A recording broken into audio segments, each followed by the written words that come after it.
Ako po, si kapatid na Elbert Bulawan, lokal ng Ogong, Valenzuela City.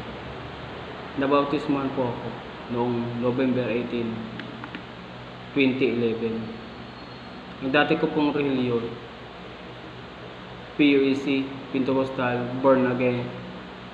Sabi nila, hindi daw makapagligtas ang reliyon.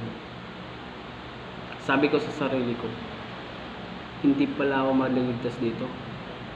Kaya nag-iisip ako, aalis ako dito sa Born Again. Naghahanap ako ng maliligtas ako. Nakilala ko si Brad Eli na may nakapagsabi sa akin, makinig ka kay Brad Eli sa UNTV.